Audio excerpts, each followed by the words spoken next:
യോഹന്നാൻ 14:12 സത്യം സത്യമായി ഞാൻ നിങ്ങളോട് പറയുന്നു, സത്യസത്യമായി ഞാൻ നിങ്ങളോട് പറയുന്നു, എന്നിൽ വിശ്വസിക്കുന്നവനും ഞാൻ ചെയ്യുന്ന പ്രവൃത്തികൾ ചെയ്യും. ഞാൻ പിതാവിന്റെ അടുത്തേക്ക് പോകുന്നത് കൊണ്ട് ഇവയേക്കാൾ വലിയവയും അവൻ ചെയ്യും. അപ്പോഴ് പിതാവിൻ്റെ അടുത്ത് പോവുകയും പിന്നെന്താ സംഭവിക്കണത്? പിതാവിൻ്റെ അടുത്ത് പോകുന്നതെന്ന് പറയുമ്പോൾ അതിൻ്റെ അകത്ത് ഇംപ്ലിക്കേഷൻസ് ഉണ്ട് ഒത്തിരി. പിതാവിൻ്റെ അടുത്ത് പോവുകയും എന്താണ് ആ വചനം ഒന്ന് വായിച്ച്? യോഹന്നാൻ 4:14 ഒന്ന് വായിച്ച്. ഞാൻ പിതാവിന്റെ അടുത്തേക്ക് പോകുന്നത് കൊണ്ട് പറഞ്ഞ ഞാൻ പിതാവിന്റെ അടുത്തേക്ക് പോകുന്നത് കൊണ്ട് ഇവയേക്കാൾ വലിയവയും അവൻ ചെയ്യും. അപ്പം ഞാൻ പിതാവിൻ്റെ അടുത്ത് പോകുന്നത് കൊണ്ട് എന്ത് പറ്റി? ഇതിനേക്കാൾ വലിയവയും അവൻ ചെയ്യും. അപ്പോൾ വലിയ കാര്യങ്ങൾ കണ്ട വലിയ കാര്യം. അപ്പം ദൈവം തന്നെ കാര്യങ്ങൾ എത്ര എടുത്തിരിക്കുന്നു? ചെറിയ കാര്യങ്ങളുണ്ട്, പിന്നെന്താണ്? വലിയ കാര്യങ്ങളുണ്ട്. ചെറിയ കാര്യങ്ങൾ നമ്മുടെ വിശ്വാസത്തിൻ്റെ പ്രഥമ ആവിഷ്കാരമായ പ്രാർത്ഥനയും കൊണ്ട് ചെയ്യാൻ പറ്റും. വലിയ കാര്യങ്ങൾ ചെയ്യാൻ പറ്റത്തില്ല. വലിയ കാര്യങ്ങൾ ചെയ്യണമെങ്കിൽ വലിയ വിശ്വാസം എന്ന് പറയുന്ന സംഭവങ്ങൾ വേണം. വലിയ കാര്യങ്ങൾ ചെയ്യണമെങ്കിൽ വലിയ വിശ്വാസം എന്ന് വെച്ചാൽ ക്രിസ്തുവിൽ തന്നെ നമുക്ക് ചെറിയ വിശ്വാസം ഉണ്ടാകും, വലിയ വിശ്വാസം ഉണ്ടാകും. എന്ന് പറഞ്ഞ് ക്രിസ്തുവിൽ തന്നെ നമ്മൾക്ക് ചെറിയ വിശ്വാസം ഉണ്ടാകും, വലിയ വിശ്വാസം ഉണ്ടാകും. ക്രിസ്തുവിനെ അറിയണതനുസരിച്ചാണ് ആ വിശ്വാസത്തിൻ്റെ ആക്കത്തൂക്കം ഉണ്ടാകുന്നത്, അനുപാതികം. ക്രിസ്തുവിനെ നമ്മൾ അറിയുന്നതിന് ആനുപാതികമായിരിക്കും നിങ്ങൾക്ക് ലഭിക്കുന്ന വിശ്വാസത്തിൻ്റെ ആക്കത്തൂക്കം. ഇപ്പോൾ അയാളോട് എന്ത് പറയുന്നു? ലൂക്കാ 7:8 എന്താണ്? കാരണം ഞാനും അധികാരത്തിന് കീഴ്പ്പെട്ടവനാണ്. ക്രിസ്തു പറയുന്നുണ്ട് ഇത്രയും വലിയ വിശ്വാസം ഇസ്രായേലിൽ പോലും കണ്ടിട്ടില്ല. Take the bed of God that 7:9 ലൂക്കാ 7:9. യേശു ഇത് കേട്ട് അവനെ പറ്റി വിസ്മയിച്ചു. ആരെക്കുറിച്ച്? ശതാധിപനെ കുറിച്ച്. തന്നെ അനുഗമിച്ചിരുന്ന ജനക്കൂട്ടത്തിന് നേരെ തിരിഞ്ഞ് അവൻ പറഞ്ഞു, ഞാൻ നിങ്ങളോട് പറയുന്നു, ഇസ്രായേലിൽ പോലും ഇതുപോലുള്ള വിശ്വാസം ഞാൻ കണ്ടിട്ടില്ല. അപ്പോൾ വിശ്വാസ അപാചയത്തിൻ്റെ കാലത്താണ് ക്രിസ്തു വരുന്നത്. നമ്മുടെ ജീവിതം ഇസ്രായേലിൽ പോലും ഈ ഒരു വിജാതിൻ്റെ വിശ്വാസം ഇല്ലാത്തൊരു കാലമാണത്.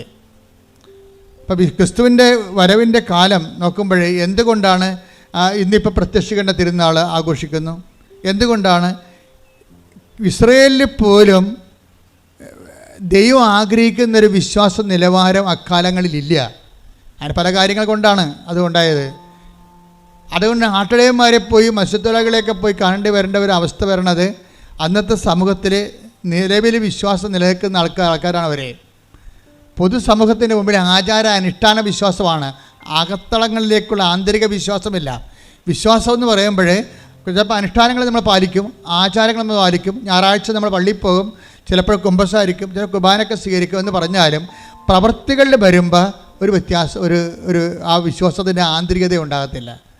അതുകൊണ്ട് ദൈവം അത് നിങ്ങളുടെ ആചാര അനുഷ്ഠാനങ്ങളെ കൗണ്ട് ചെയ്യപ്പോൾ ചില ആൾക്കാർ കാണിക്കൂട്ടുന്ന ആചാര അനുഷ്ഠാനങ്ങൾ ദൈവം കൗണ്ട് ചെയ്യത്തില്ല. എന്താ കാര്യം എന്ന് വെച്ച് കഴിഞ്ഞാൽ അവരത് ചെയ്തതിന് ശേഷം വീട്ടിൽ വന്നിട്ടും പാവത്തങ്ങളോടും വീട്ടിലുള്ളവരോടും തട്ടിപ്പും അതുപോലെ തന്നെ തരികിട പരിപാടിയൊക്കെ കാണിക്കും.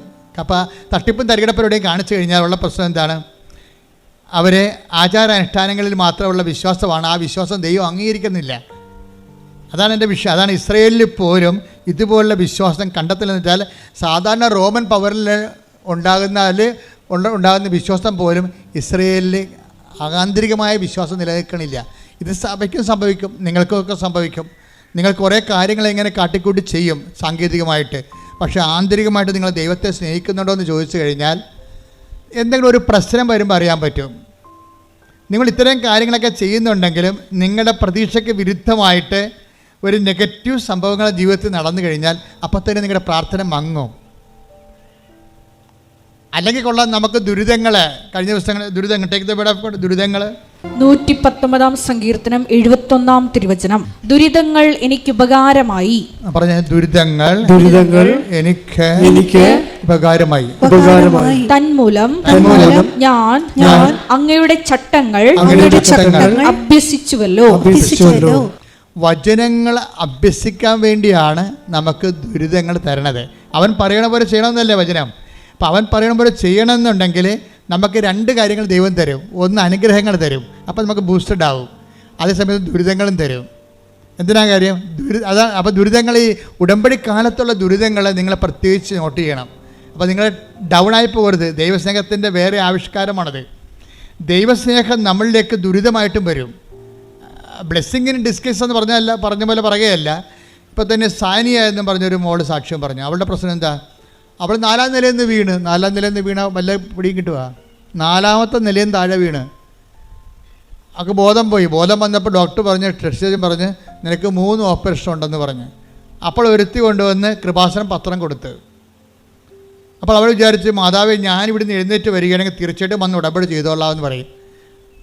അപ്പോൾ 4ാം നിലയിൽ നിന്ന് വീണ പക്ഷിയുടെ പിറ്റേ ദിവസം ഡോക്ടർ വീണ്ടും ടെസ്റ്റ് ചെയ്ത് പറഞ്ഞ് അത് 1 ചുരുക്കി കൊടുത്ത്. 3 ഓപ്പറേഷൻ വേണ്ട, നിനക്ക് 1 മതിയെന്ന് പറഞ്ഞു. അവളങ്ങനെ കോട്ടയം മെഡിക്കൽ കോളേജിൽ കൊണ്ടുവന്നിട്ട് അവിടെ നിന്ന് ചികിത്സിച്ച് ഒരു ഓപ്പറേഷൻ കഴിഞ്ഞ് നാട്ടിലെത്തി. അവൾ എഴുന്നേറ്റ് നടക്കണ്ടേ, 4ാം നിലയിൽ നിന്ന് വീണ്ടിരിക്കുകയാണ്, ഉറങ്ങിപ്പോയിരിക്കുന്ന ആൾ. അപ്പോൾ അവൾ പറഞ്ഞിരിക്കണത്, ഞാൻ ഒന്ന് എഴുന്നേപ്പിൽ നിർത്തിയാൽ മതി, ഞാൻ അമ്മയെ വന്ന് കണ്ടോളാം. അപ്പോൾ ആൾക്കാർ ഉടമ്പടി എടുക്കുക എന്നുള്ള ആൾക്കാർ പറയണത് അമ്മയെ വന്ന് കാണുക എന്നുള്ളതാണ്. അപ്പം അങ്ങനെയുള്ള ഉദ്ദേശത്തിൽ വന്ന് കാണുന്നവർ ആ ഒരു സ്നേഹമാണ് അവിടുത്തെ പ്രശ്നം, ബന്ധമാണ്. ഉടമ്പടി ഒരു സങ്കീർണമായൊരു ബന്ധമാണ്, ശാശ്വത ബന്ധത്തിലേക്ക് നമ്മൾ. പക്ഷേ ആദ്യത്തെ ബന്ധം എന്താണ്? അമ്മയെ വന്ന് കാണുന്ന കാഴ്ചയും ഒരു കാഴ്ചയുടെ ഉടമ്പടിയാണ്. അത് ചുമ്മാ കണ്ടിട്ട് പോകണമല്ലോ. പിന്നെ എന്താണ്? അമ്മ പറയണ പോലെയൊക്കെ ജീവിതം ക്രമീകരിച്ച് അങ്ങനെ അവർ ഉടമ്പടി എടുക്കുന്നത്. ഇപ്പോൾ കാഴ്ച ഉടമ്പടികൾ ഭയങ്കരമായി നടക്കുന്നുണ്ട് ഇവിടെ. ഒത്തിരി പേര് വരും, വന്നിട്ട് അമ്മയെ കണ്ടിട്ട് പോകും, കണ്ണീരിട്ടിട്ട് പോകും, പിന്നെ പിറ്റേ ആഴ്ച വന്ന് ഉടമ്പടി എടുക്കും. അപ്പോൾ ഈ കാഴ്ച ഉടമ്പടി അവൾ പറയണത്, എന്നെ ഒന്ന് എഴുന്നേപ്പിൽ നിർത്തിയാൽ മതി, നിർത്തിയാൽ ഞാൻ വന്ന് ഉടമ്പടി എടുക്കാം എന്ന് പറയും. അപ്പോൾ പിന്നെ എന്താ സംഭവിക്കുന്നത് വെച്ച് കഴിഞ്ഞാൽ, അവളുടെ ആ കിടപ്പ് കാലത്ത് ഒരു അച്ഛൻ വന്നിട്ട് അവളുടെ ഫോട്ടോ എടുത്തിട്ട് പറയും, ഇത് എൻ്റെ ഫേസ്ബുക്കിൽ ഇടട്ടെ, നിങ്ങൾക്കിപ്പോൾ ഭയങ്കര കഷ്ടപ്പാടല്ലേ, നിങ്ങളുടെ അക്കൗണ്ട് ഇട്ടാൽ മതി, ചിലപ്പോഴേ ആരെങ്കിലുമൊക്കെ നിങ്ങളെ സഹായിക്കും. അപ്പോൾ അവരുടെ മെയിൻ പ്രശ്നം എന്തായിരുന്നു? വർഷങ്ങളായിട്ട് വീടില്ല, അതാണ് പ്രശ്നം. വർഷങ്ങളായിട്ട് സ്വന്തമായിട്ട് വീടില്ല. ഇപ്പോൾ എന്നാ പറ്റിയെന്ന് വെച്ച് കഴിഞ്ഞാൽ, അച്ഛനത് ഫേസ്ബുക്കിൽ ഇട്ട് കഴിഞ്ഞപ്പോഴുണ്ട് അവർക്ക് വീട്, അവരുടെ ചികിത്സ മുഴുവൻ ഏറ്റെടുക്കാൻ ഒരാൾ വന്ന്, പിന്നെ ഉടനെ അവർക്ക് വീട് വാങ്ങിച്ചു കൊടുക്കാൻ ആൾ വന്നു, അത് ഒരു സ്ഥലം വാങ്ങിച്ചു കൊടുക്കാൻ വേറെ ആൾ വന്ന്. പെട്ടെന്നാണ് അവൾ എഴുന്നേറ്റ് വരുന്ന മുമ്പ് അവർക്ക് വീട് സ്ഥലവുമായി ഉടനെ. അപ്പോൾ നോക്കിയേ, അപ്പോൾ നമ്മുടെ കാഴ്ച ഉടമ്പടിക്ക് മുമ്പ് ഒരു നേർച്ച ഉടമ്പടി വരുന്നുണ്ട്. എത്ര തരം ഉടമ്പടിയാണ് ആൾക്കാർ പറയണത് ഇപ്പം? ആദ്യം തന്നെ എന്താ? നേർച്ച ഉടമ്പടിയാണ്. എന്താണ്? ഞാൻ അമ്മയെ വന്ന് കണ്ടോളാം. അപ്പം തന്നെ കണ്ടോളാം എന്ന് പറയുമ്പോൾ എന്താണ്? വാഗ്ദാനമായി. വാഗ്ദാനം വന്നു കഴിഞ്ഞാൽ ഉടനെ, വാഗ്ദാനത്തിലല്ല ഉടമ്പടി, വാഗ്ദാന പേടകമല്ലേ അമ്മ. അപ്പോൾ വാഗ്ദാനത്തിലാണ് ഉടമ്പടി. ആദ്യ ഉടമ്പടി ചെയ്യണ വാഗ്ദാനത്തിലാണ്.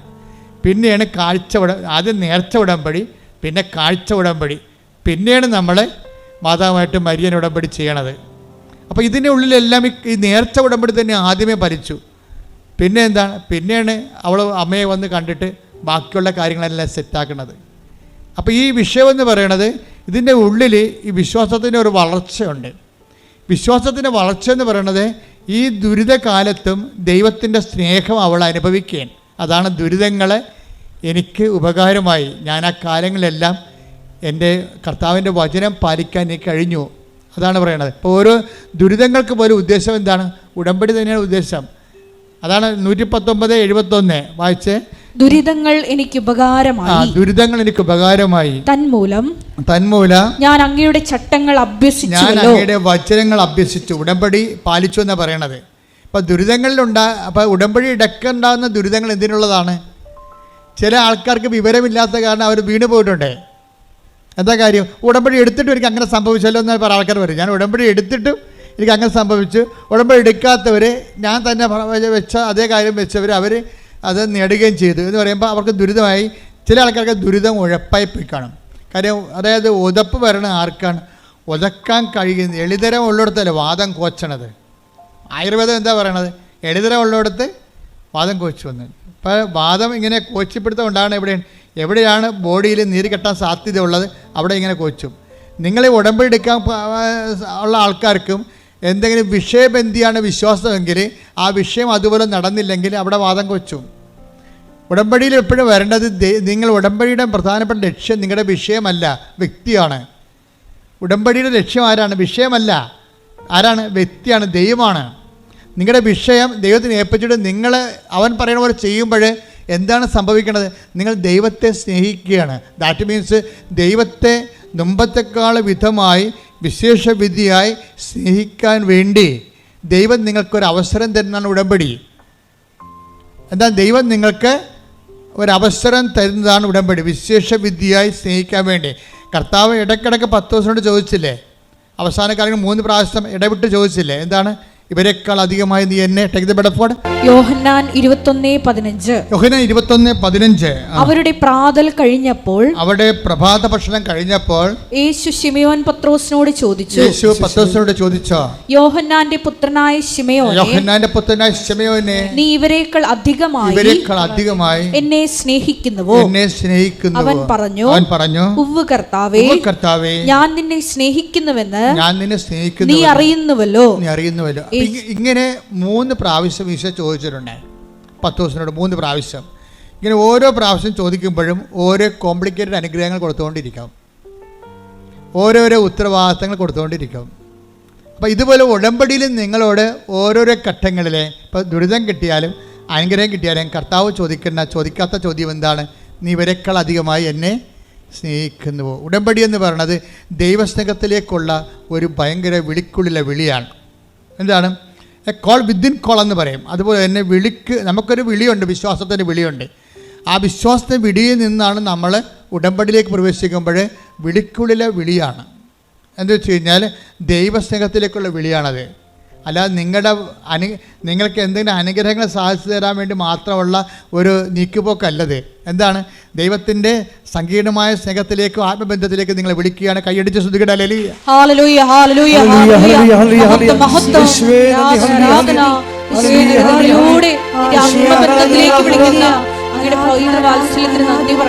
അതായത് ഈ പത്രോസിലെ ഇപ്പം ഇങ്ങനെ വിശേഷവിധിയായി നീ എൻ്റെ കുഞ്ഞാടുകൾ മേയ്ക്കുക, നീ എൻ്റെ കോലാടുകളെ മേയ്ക്കുക, ഇങ്ങനെ പുതിയ ഉത്തരവാദിത്തം കൊടുത്തുകൊണ്ട് അധികാരം ഏൽപ്പിക്കുമ്പോൾ ഇത് ദൈവവിളി. ആ വിളിക്കുള്ള വിളിയിലൂടെ പത്രോസ് ചെയ്യുന്നതിന് ശേഷം എല്ലാ അപ്പോസ്തലന്മാരെക്കാൾ വിശേഷമായ അധികാര അവകാശങ്ങൾ നേടുന്നുണ്ട്.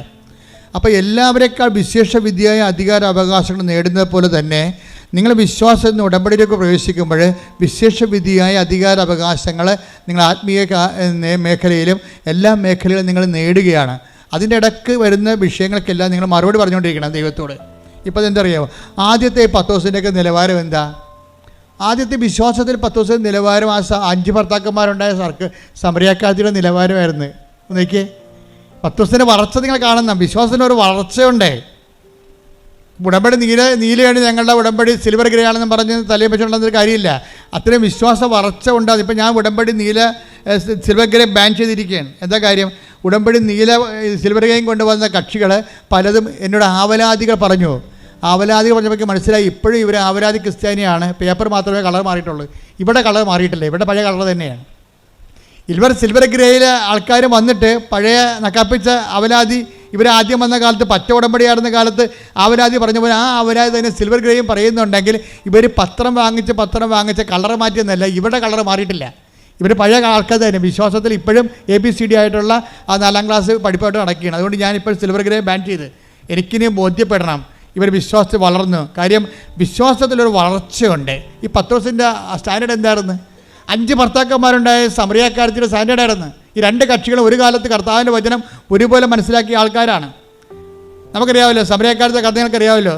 ഒരു സ്ത്രീ വെള്ളം കോരാൻ വന്നു. സമറിയായിലൊരു സ്ത്രീ വെള്ളം കോരാൻ വന്നപ്പോൾ എവിടെയാണ് ഈ സമറിയ എന്നറിയണം. അതായത് ഇസ്രായേൽ ജനം വാഗ്ദാന പേടകവുമായിട്ട് വരണ്ട ഭൂമിയിലൂടെ ഉരുണ്ട് കയറിയ സ്ഥലമാണ്. വിശ്വാസത്താൽ കയറിയ സ്ഥലമാണ്. അവർ കാനാൻ ദേശത്ത് നിന്ന് അവർ ഈജിപ്തിൽ നിന്ന് വരുമ്പോഴേ ഈ കാനാൻ ദേശം ഈ ജോർദാൻ നദി മുറിച്ച് കയറുന്നത് സമറിയയിലാണ് കയറുന്നത്. അപ്പോൾ ഇസ്രായേൽ ജനം വിശ്വാസത്തിൻ്റെ വലിയ മുന്നേറ്റം നടത്തിക്കൊണ്ട് കയറിയ ആ ഒരു സ്ഥലത്താണ് ഈ കിണർ കുഴിച്ചിരിക്കുന്നത്.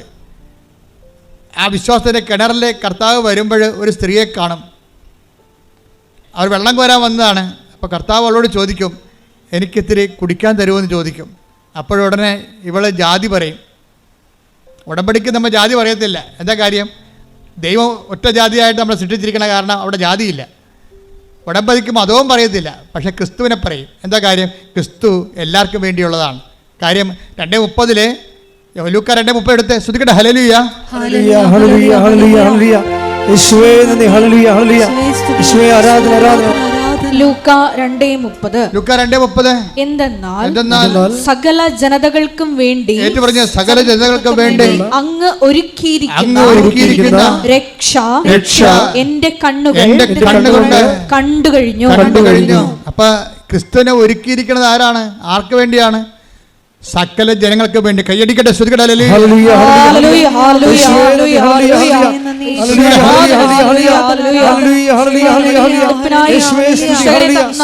പരിശുദ്ധ പരമദിവ്യകാരുണ്യത്തിന് ആരാധനയും സ്തുതിയും പുകഴ്ചയും. നമ്മള് ലൂക്ക യോഹന്നാന്റെ 21:6 കണ്ടിരിക്കുന്ന പത്രോസല്ലേ, എല്ലാവരെക്കാൾ അധികമായി സ്നേഹിച്ച പത്രോസ്. അങ്ങയുടെ ആദ്യത്തെ സാക്ഷരതാ നിലവാരം എന്തായിരുന്നു? അദ്ദേഹത്തിൻ്റെ ആദ്യത്തെ സാക്ഷാത് നിലവാരം ഈ 5 ഭർത്താക്കന്മാരുണ്ടായ സമറിയാക്കാരത്തിയുടെ അതേ സാംസ്കാരിക വചന ഗ്രഹണ നിലവാരമായിരുന്നു. അതറിയണമെന്നുണ്ടെങ്കിൽ ലൂക്ക യോഹന്നാന്റെ സുവിശേഷം 4:33 എടുത്തേ. യോഹന്നാൻ 4:33 ആരെങ്കിലും ഇവന് ഭക്ഷണം കൊണ്ടുവന്ന് കൊടുത്തിരിക്കുമോ എന്ന് ശിഷ്യന്മാർ പരസ്പരം പറഞ്ഞു.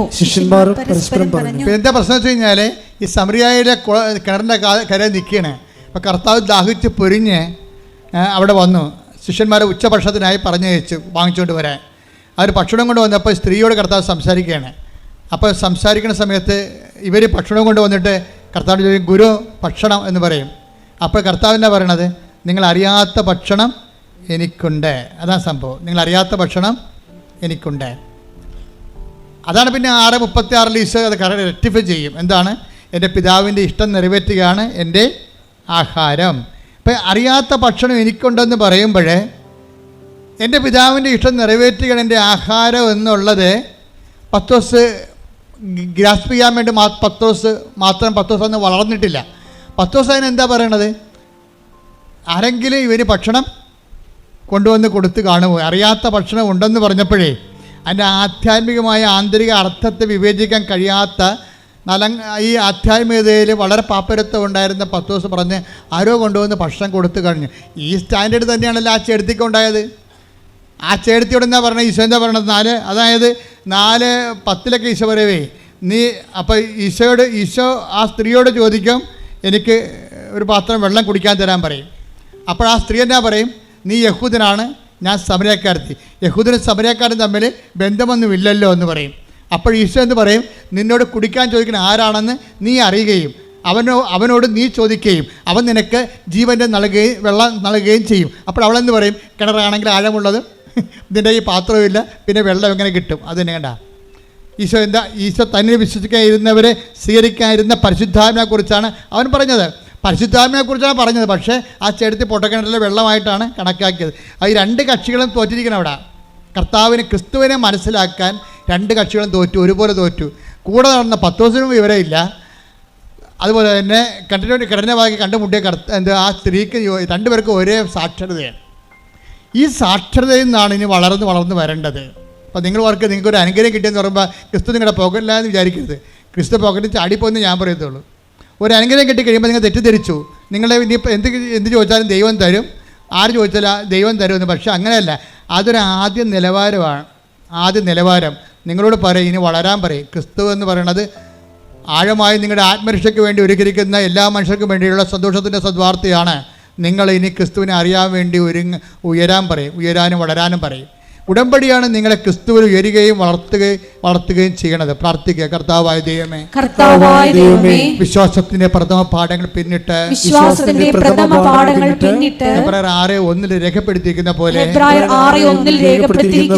പക്വതയിൽ വളരുവാൻ ക്രിസ്തുവിനെ കുറിച്ച് അങ്ങയെക്കുറിച്ചുള്ള അറിവിനാൽ ഞങ്ങളെ ആഴപ്പെടുത്തണമേ, ഞങ്ങളെ ആഴപ്പെടുത്തണമേ.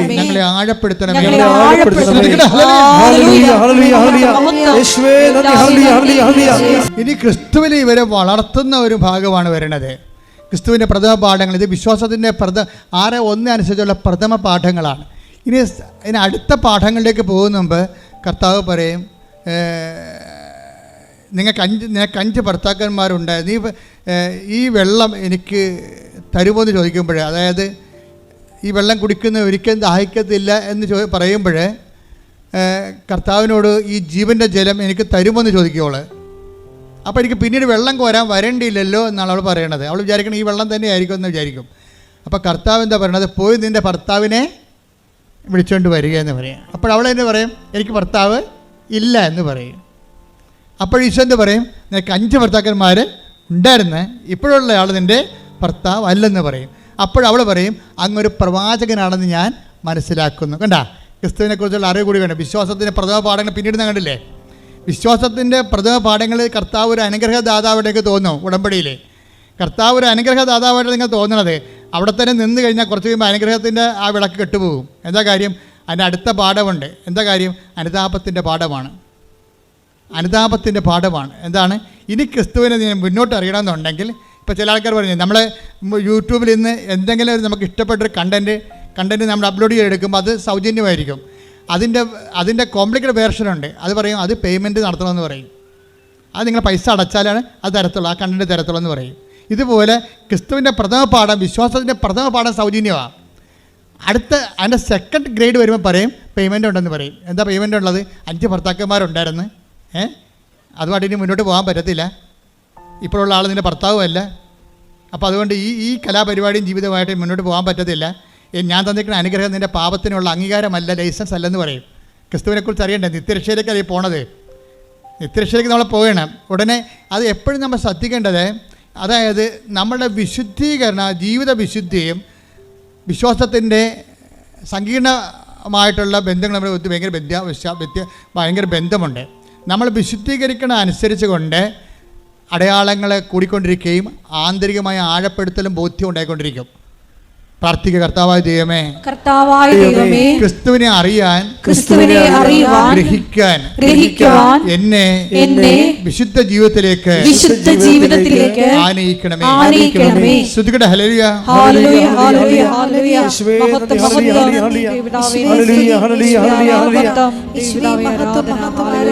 നമ്മൾക്ക് വിശ്വാസത്തിൻ്റെ പ്രഥമ പാഠങ്ങൾ പിന്നിടുകയാണ്, പക്വതയിലേക്ക് വളരുകയാണ്. അതുകൊണ്ട് തന്നെ വലിയ കാര്യങ്ങൾ ഞാൻ എൻ്റെ പിതാവിൻ്റെ നമ്മൾ 14:12 വായിച്ചില്ലേ യോഹന്നാൻ്റെ സുവിശേഷം? ഞാൻ എൻ്റെ പിതാവിൻ്റെ അടുക്കിലേക്ക് പോകുന്നതിനാൽ പറഞ്ഞേ, ഞാൻ എൻ്റെ പിതാവിന്റെ അടുക്കിലേക്ക് പോകുന്നതിനാൽ ഇതിനേക്കാൾ വലിയ കാര്യങ്ങൾ നിങ്ങൾ കാണും. ദൈവം കാര്യങ്ങളെ രണ്ടായിട്ട് തിരിക്കുന്നു. ചെറിയ കാര്യങ്ങളും വലിയ കാര്യങ്ങളും വലിയ കാര്യങ്ങൾ എങ്ങനെ സങ്കീർണമാണ്. വിശ്വാസത്തിൻ്റെ പ്രധാന പാഠം പിന്നിട്ട് കഴിഞ്ഞാൽ പിന്നെ വലിയ കാര്യങ്ങൾ സംഭവിച്ചുകൊണ്ടിരിക്കും. ഈ വലിയ കാര്യങ്ങൾ സംഭവിച്ചിരിക്കാൻ എന്താ ചെയ്യേണ്ടത്? നമുക്ക് വിശ്വാസത്തിൻ്റെ പ്രഥമ പാഠങ്ങൾ പിന്നിട്ട് അടുത്ത പാഠം പഠിക്കണം. എന്താ ചെയ്യേണ്ടത്? അനുതാപം വേണമെന്നായി പറയണത്. എന്താണ് കാര്യം? ഈ വെള്ളം എനിക്ക് കുടിക്കാൻ തരിക, ഞാനിനി ഇങ്ങോട്ട് വെള്ളം കോരാൻ വരികയും വേണ്ടല്ലോ എന്ന് അല്ല അവൾ പറയണത്. അപ്പോഴും പറയും ഞാൻ വെള്ളം കുടിക്കാൻ തരാം, പക്ഷേ നീ പോയി ഭർത്താവിനെ വിളിച്ചുകൊണ്ട് വരണം. അപ്പോൾ അവളെന്താ പറയും? എനിക്ക് ഭർത്താവില്ല. അപ്പോൾ ഈശോ എന്ത് പറയും? നിനക്ക് ഭർത്താവില്ലെന്ന് പറഞ്ഞത് ശരിയാണ്, നിനക്ക് 5 ഭർത്താക്കന്മാർ ഉണ്ടായിരുന്നു, ഇപ്പോഴുള്ള ആൾ നിൻ്റെ ഭർത്താവല്ല. അപ്പോഴുടനെ അവൾ പറയും അങ്ങൊരു പ്രവാചകനാണെന്ന് ഞാൻ മനസ്സിലാക്കുന്നു. അപ്പം അടുത്ത മനസ്സിലാക്കൽ വന്നു. ക്രിസ്തുവിനെ മാറിയിട്ട് അത്ഭുതങ്ങൾ നൽകുന്ന ആളും അതുപോലെ തന്നെ സാധാരണ വ്യക്തിയെന്ന് ഈശോനെ അത് പ്രവാചകനായിട്ട് മനസ്സിലാക്കാൻ തുടങ്ങി. അപ്പോഴുടനെ അവൾ ചോദിക്കണം എന്താണെന്ന് വെച്ച് കഴിഞ്ഞാൽ, നമുക്കറിയാമല്ലോ ഈശോ ഈ വെള്ളം കുടിക്കാൻ തരിക എന്ന് പറയുമ്പോൾ, അപ്പൊ 4:14 വായിച്ചേ. യോഹന്നാൻ 4:14 എന്നാൽ ഞാൻ നൽകുന്ന വെള്ളം കുടിക്കുന്നവന് പിന്നീട് ഒരിക്കലും ദാഹിക്കുകയില്ല. ഞാൻ നൽകുന്ന ജലം അവനിൽ നിത്യജീവനിലേക്ക് നിർഗളിക്കുന്ന അരുവിയാകും. അപ്പൊ സാധാരണ അനുഗ്രഹത്തിൽ നിന്ന് നിത്യജീവനിലേക്ക് പോവുകയാണ് വിഷയം. ക്രിസ്തുവിന് നമ്മൾ എന്തിനാണ് ഉൾക്കൊള്ളുന്നത്? IELTS പാസ്സാകാനും പറപ്പിക്കാനുമാണ്? അല്ല, എന്തിനാണ്? നിത്യജീവന് വേണ്ടിയാണ്. നിങ്ങളുടെ ഓരോ വസ്തുക്കളും ഓരോ അനുഗ്രഹങ്ങളും ഉടമ്പടിയിൽ തരുന്നതിൻ്റെ കാരണം നിങ്ങൾ ക്രിസ്തുവിലൂടെ നിത്യത അന്വേഷിക്കാൻ വേണ്ടിയാണ്. ഇന്ന് 7:39 വായിച്ച യോഹന്നാന്റെ സുവിശേഷം. സ്തുതിക്കട്ടെ, ഹല്ലേലൂയ. യേശുവേ നന്ദി, ഹല്ലേലൂയ, ഹല്ലേലൂയ, ഹല്ലേലൂയ. പരിശുദ്ധ പരമദിവ്യകാരുണ്യത്തിന് ആരാധനയും സ്തുതിയും പുകഴ്ചയും ഉണ്ടായിരിക്കട്ടെ. യോഹന്നാൻ 7:39. അവൻ ഇത് പറഞ്ഞത് തന്നിൽ വിശ്വസിക്കുന്നവർ സ്വീകരിക്കാനിരിക്കുന്ന ആത്മാവിനെ പറ്റിയാണ്. അതാണ് പരിശുദ്ധാത്മാവിനെ കുറിച്ച്. അതായത് ഈ വെള്ളം കുടിക്കണം, ഇനിയും ദാഹിക്കും, ഞാൻ നിനക്ക് തരുന്ന വെള്ളം കുടിക്കുന്ന ഒരിക്കലും ദാഹിക്കത്തില്ലെന്ന് പറയുമ്പോൾ ആ വെള്ളം എനിക്ക് തരിക, ഞാൻ ഇനി കിണറിൽ വെള്ളം കോരാൻ വരേണ്ടില്ലല്ലോ എന്ന് പറയുമ്പോൾ ആ വെള്ളമെന്ന് പറയാം എന്താണ്? അതാണ് ഈശോ പറയുന്ന 7:39 വചനം. എന്താ പറഞ്ഞത്? അത് തന്നിൽ വിശ്വസിക്കുന്നവർ പറഞ്ഞേ, അത് തന്നിൽ വിശ്വസിക്കുന്നവർ സ്വീകരിക്കാനിരിക്കുന്ന പരിശുദ്ധാത്മാവിനെ കുറിച്ചാണ്. അപ്പൊ നമുക്കൊരു അനുഗ്രഹം കിട്ടിക്കഴിഞ്ഞാൽ, വിശ്വാസത്തിന്റെ പ്രഥമ പാഠം കഴിഞ്ഞാൽ പിന്നെ പക്വതയ്ക്ക് വളരണം എങ്ങനെയാണ്? പരിശുദ്ധാത്മാവിനെ സ്വീകരിച്ചുകൊണ്ടാണ്. അതാണ് കർത്താവ് പറഞ്ഞത്. മനസ്സിലായില്ലേ? എന്ന് പറഞ്ഞാൽ പക്വതയ്ക്ക് വളരണം എങ്ങനെയാണ്? പരിശുദ്ധാത്മാവിനെ സ്വീകരിച്ചുകൊണ്ടാണ്. പരിശുദ്ധാത്മാവിനെ സ്വീകരിക്കാൻ എന്തിനു വേണ്ടിയാണ്? അനുദിന ജീവിതത്തിന് വേണ്ടിയുള്ളതല്ല, നിത്യതയ്ക്ക് വേണ്ടി കൂടിയുള്ളതാണ്. വീട്ടിലെ അപ്പം ഒരു അനുഗ്രഹം കിട്ടി സാക്ഷ്യം പറഞ്ഞാൽ നിങ്ങൾ പിന്നെ പ്രാർത്ഥിക്കേണ്ടത് എന്താണ്? കർത്താവേ, നിൻ്റെ വരദാനമായ പരിശുദ്ധാത്മാവിനാൽ എൻ്റെയും എൻ്റെ കുടുംബത്തെ നിറക്കണമേ. പറഞ്ഞേ, കർത്താവേ, നിൻ്റെ വരദാനമായ പരിശുദ്ധാത്മാവിനാൽ എന്നെയും എൻ്റെ കുടുംബത്തെയും നിറക്കണമേ. അപ്പം പരിശുദ്ധാത്മാവാണ് ശരിക്കും പറഞ്ഞാൽ അതിൻ്റെ പ്രഥമ പാഠം എന്ന് പറയുന്നത് അനുതാപമാണ്. അതുകൊണ്ടാണ് പത്രോസ് പറയത്തില്ലേ 7:2:38 എന്താ പറയണത്? നിങ്ങൾ പരിശുദ്ധാത്മാവിനെ സ്വീകരിക്കാൻ പറയുമ്പോൾ ഈശോ പറയും, പത്രോസ് ചോദിക്കും, പരിശുദ്ധാത്മാവിനെ സ്വീകരിക്കാൻ ഞങ്ങൾ എന്ത് ചെയ്യണം? അപ്പോൾ എന്താ? നിങ്ങൾ പശ്ചാത്താപിക്കണമെന്ന് പറയും. അപ്പം എപ്പോഴും ബൈബിൾ എങ്ങനെ ഏത് കാലത്ത് വെളിപ്പെടുത്തിയാലും കണ്ടൻറ്റ് വൈസ് സെയിം ആയിരിക്കും. ഇവർ പരസ്പരം എഴുതപ്പെടുന്ന ആൾക്കാർ ചോക്ക് പോലെ ഇരിക്കുന്ന ആൾക്കാരാണ്. എഴുതുന്നത് പരിശുദ്ധാത്മാവാണ് എഴുതണമെങ്കിലും എഴുതുന്ന ആൾ ചോക്കാണ്. ചോക്ക് ഇപ്പോൾ അധ്യാപകൻ നമ്മൾ ടേബിളിൽ അല്ലെങ്കിൽ ബോർഡിൽ എഴുതണത്, അധ്യാപകനാണ് എഴുതുന്നത്, ചോക്കാണ് എഴുതണത്. അധ്യാപനല്ല എഴുതണത്, ചോക്ക് കൊണ്ടാണ് എഴുതണത്. ഇപ്പോൾ യോഹന്നാനൊക്കെ ഒരു ചോക്കാണ്, പത്രോസും ഒരു ചോക്കാണ്. അവരെ കൊണ്ട് പരിശുദ്ധാത്മാവ് എഴുതുന്നതാണ്, പല കാലങ്ങളിൽ എഴുതുന്നതാണ്. പക്ഷേ ആ എഴുതുന്ന ആൾ പരിശുദ്ധാത്മാവ് ആയതുകൊണ്ടും ഒരേ ഒരാളായത് കൊണ്ടും എവിടെ എന്ത് പറഞ്ഞാലും പരസ്പര വിരുദ്ധം ഉണ്ടാകത്തില്ല. ഇവിടെ എന്താ പറഞ്ഞത്? നിനക്ക് ഈ വെള്ളം കുടിച്ചാൽ നീ ദാഹിക്കും, അല്ലേ? ഞാൻ തരുന്ന വെള്ളം കുടിച്ചാൽ നിനക്ക് ദാഹിക്കത്തില്ല. ഞാൻ തരുന്ന വെള്ളം എന്താണ്? അത് 7:39 തന്നെ വിശ്വസിക്കാതിരുന്നവർ സ്വീകരിക്കാതിരുന്ന പരിശുദ്ധാത്മാവിനെ കുറിച്ചാണ് അവൻ പറഞ്ഞത്. ഈ ആത്മാവിനെ കിട്ടാൻ എന്താ പറയണം? എന്താ മാർഗം? ഈ ആത്മാവിനെ കിട്ടാൻ പശ്ചാത്താപം തന്നെ പറയണം. പോയി ഭർത്താവിനെ വിളിച്ചുകൊണ്ട് വരണം. അപ്പോൾ പറഞ്ഞ് ഞാൻ എൻ്റെ ഇപ്പോൾ അപ്പോൾ എനിക്ക് ഭർത്താവില്ല, നിനക്ക് ഭർത്താവില്ലെന്ന് പറഞ്ഞ് ശരിയാണ്, 5 ഭർത്താക്കന്മാരുണ്ടായിരുന്നു, ഇപ്പോഴുള്ള ആൾ നിൻ്റെ ഭർത്താവല്ല എന്ന് പറയുമ്പോഴേ അനുതാപത്തിലേക്ക് അവളെ കൊണ്ടുവരികയാണ് ശരിക്കും പറഞ്ഞാൽ.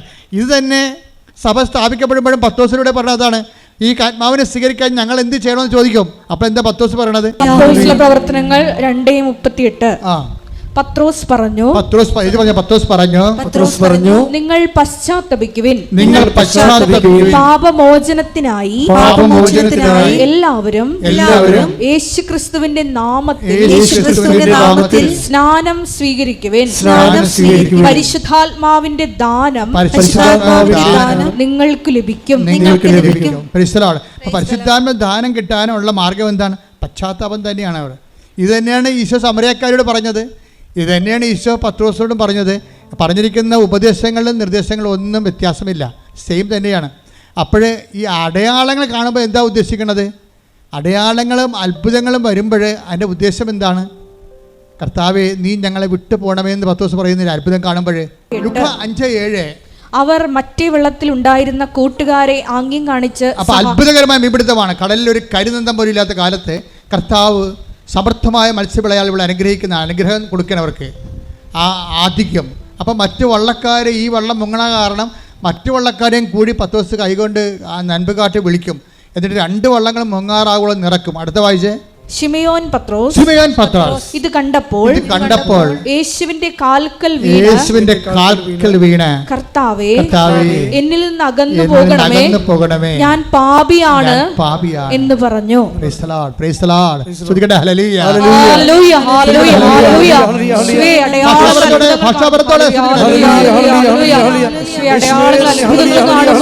പശ്ചാത്താപം